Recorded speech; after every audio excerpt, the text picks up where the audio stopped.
Campus carry going into effect August 1st has a lot of people talking about the dangers of guns and not so much about the safety aspects that they should know. Matthew Roger, a senior advertising major from Fort Worth, Texas, said it has been a good thing he's been surrounded by guns his whole life and would not change it. Being exposed to guns has really been able to teach me the rights and wrongs from a young age. I always knew where our gun was at our house. It was always loaded, and I always knew, having an older sister, if someone was to break in, where the gun was and what I was supposed to do with it. And I would not have known what to do if I wasn't taught and had them around me growing up. Stephen Hinkle, TTU PD administrative captain, said he's been around guns for about 25 years and has educated those around him as well. I've always had guns in my house. Both of my kids know how to operate the weapon. They know where the safety's at. They know they never put their finger on the trigger unless they're going to use it.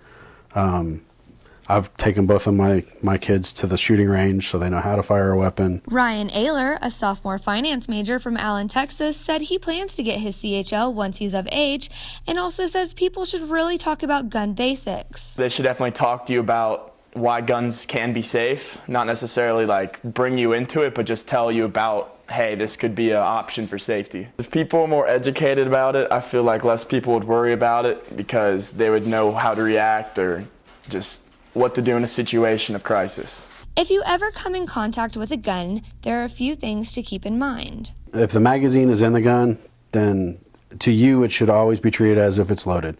If you pick up a gun, you should always make sure to clear it, make sure the magazine's out, lock the slide to the rear so that you know there's not a round in the chamber. Then you know the gun's clear. That's the first thing with a gun. It doesn't matter if you pick one up and you know it's not loaded, you should still check it.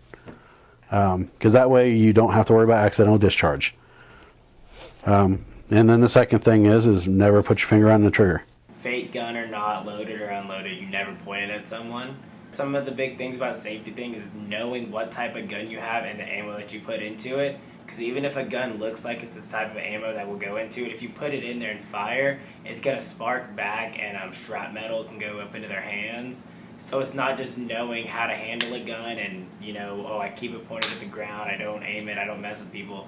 You need to make sure that you actually are educated in knowing what caliber this gun is and what ammo you're putting into it. The more you know, the safer you are around them.